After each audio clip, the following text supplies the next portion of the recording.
গল্পটা শুরু হয় অনেক বছর আগে, যেখানে কয়েকজন জাদুকর মিলে একজন মহান রাজার খুলি দিয়ে একটা মুখোশ বানায়। ওই মুখোশের শক্তি পেতেই তারা সাধারণ মানুষের উপর অত্যাচার করতে শুরু করে। শেষ পর্যন্ত বারবেরিয়ান নামের একটা জাতি তাদের মুখোমুখি হয়, আর এই ভয়ঙ্কর লড়াইয়ে করিন নামের এক যোদ্ধা তাদের হারিয়ে ওই মুখোশটা টুকরো টুকরো করে দেয়। এরপর এই জাতির প্রত্যেকটা লিডারকে এই মুখোশের এক একটা টুকরো দেওয়া হয়, যাতে কেউ সেটা জুড়তে না পারে।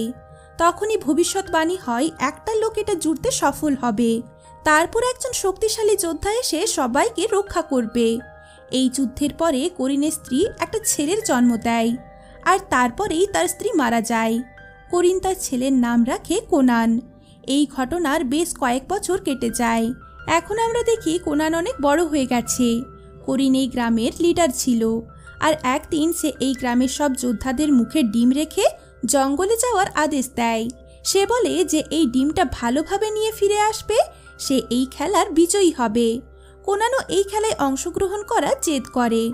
এরপর সব যোদ্ধারা জঙ্গলের দিকে এগোতে শুরু করে।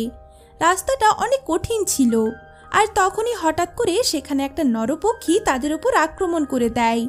এই পাখিগুলো মানুষকে মেরে তাদের মাংস খেয়ে ফেলে।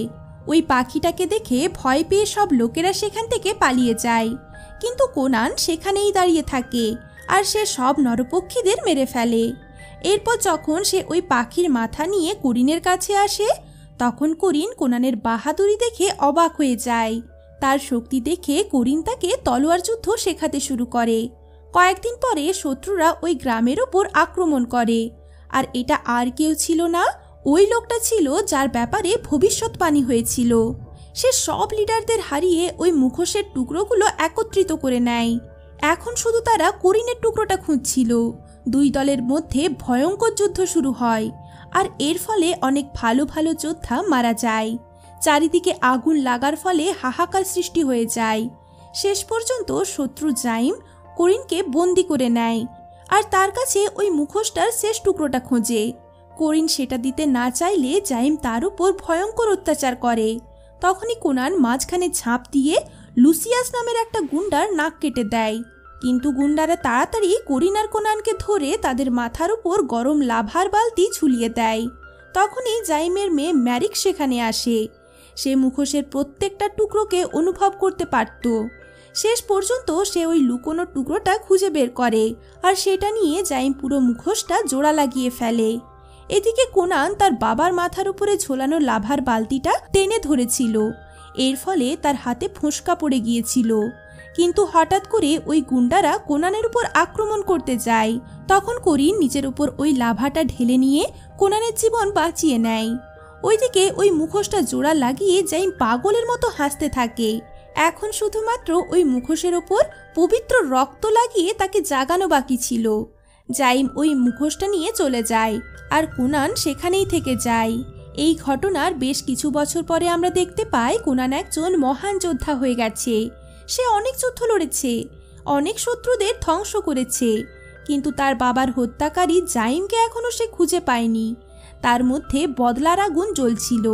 সে ঘুরতে ঘুরতে এমন একটা জায়গায় পৌঁছে যায় যেখানে বেশ কয়েকজন লোকেদের গোলাম বানিয়ে নিয়ে যাওয়া হচ্ছিল।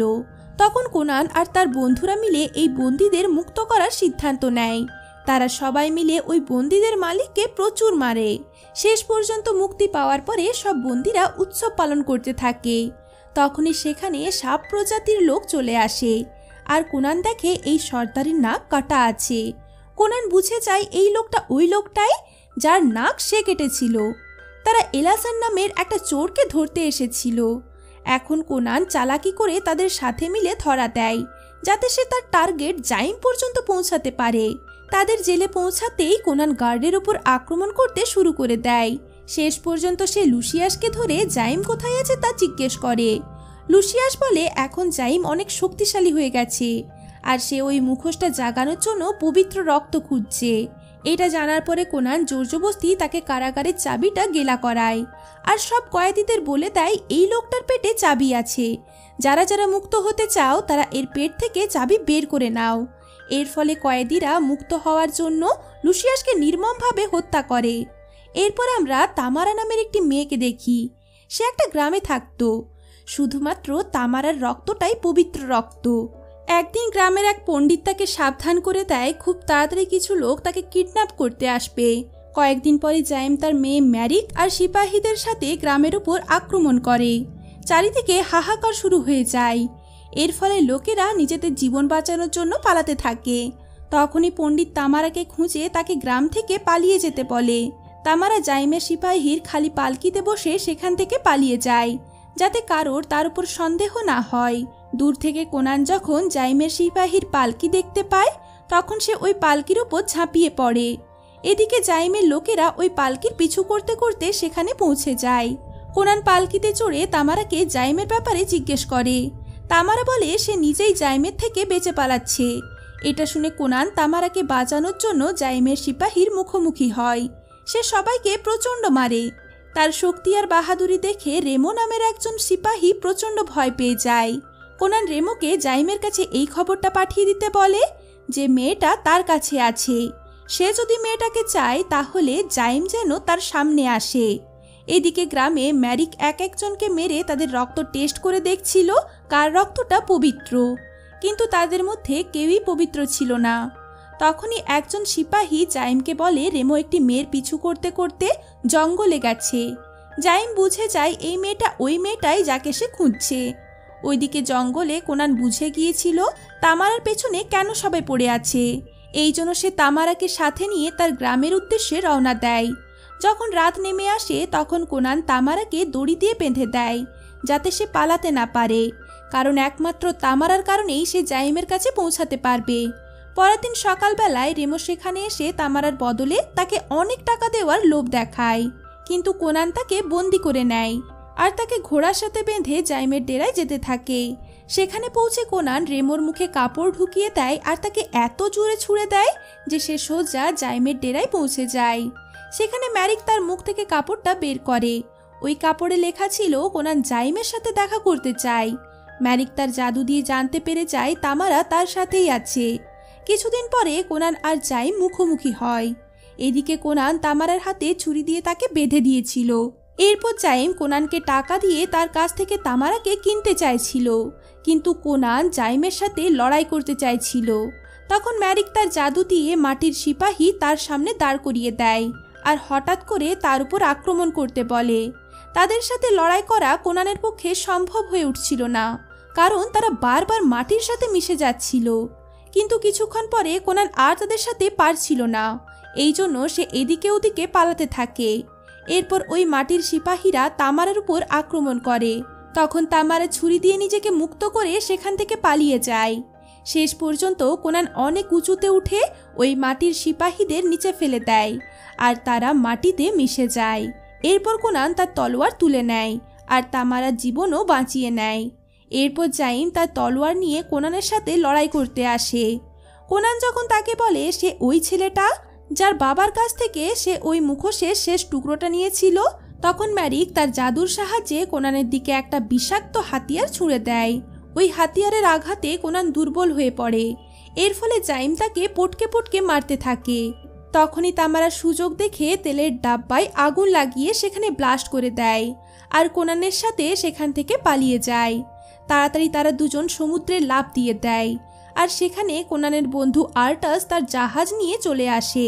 সে তাদের দুজনকে বাঁচিয়ে নেয়, কিন্তু খুব তাড়াতাড়ি জাইমের সিপাহীরা ওই জাহাজের উপরেও আক্রমণ করে দেয়। এখন আর্টাস আর কোনান দুজন মিলে অনেক বাহাদুরের সাথে তাদের মুখোমুখি হয়। তাদের থেকে ছাড়া পেয়ে কোনান আর্টাসকে জাইমের রাজ্যের দিকে জাহাজ ঘোরাতে বলে। এবার সে একাই তাদের রাজ্যে গিয়ে তাকে শেষ করার সিদ্ধান্ত নেয়।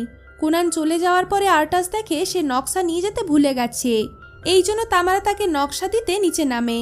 কোনানকে নকশা দিয়ে সে যখন ফিরে যাচ্ছিল তখন কোনান তাকে কিস করে আর তারা ওই রাতটা একসাথে কাটায়। কোনান যখন ঘুমিয়ে পড়ে তখন তামারা জাহাজের দিকে রওনা দেয়, কিন্তু হঠাৎ করে ম্যারিকা তার লোকেরা তাকে কিডন্যাপ করে নেয়। যতক্ষণে কোনানের ঘুম ভাঙে ততক্ষণে তামারা অনেক দূরে চলে গিয়েছিল।